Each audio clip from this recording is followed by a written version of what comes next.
You know what the wildest theory I've ever heard about psilocybin is? Is that it came from outer space.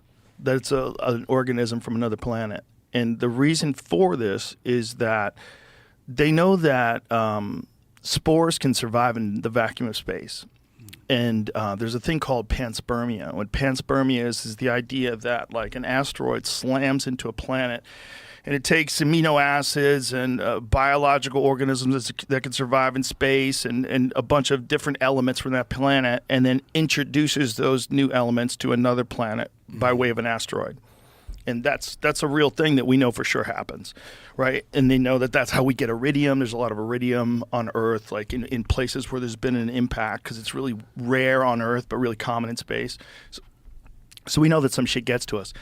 And apparently, I'm too stupid to understand this, but the way botanists describe it, and see if you can find any information on this, there's something very unusual about the compound psilocybin and psilocybin mushrooms, psilocybin cubensis mushrooms.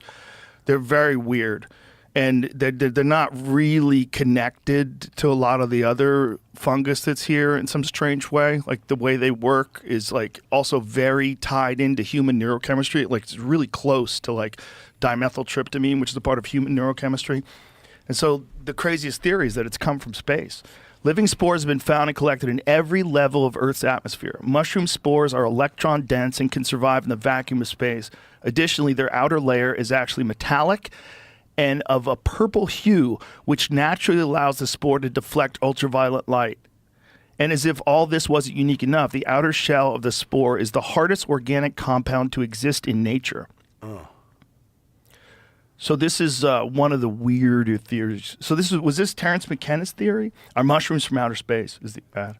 It brings him up. I don't know if it's officially his theory, but the late ethnobotanist Terence McKenna suggests that mushrooms are responsible for human intelligence. Yeah, he had a theory.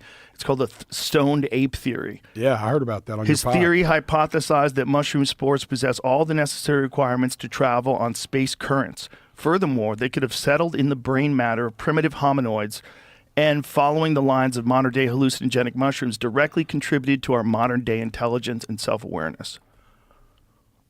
Yeah. It's fucking wild. Yeah.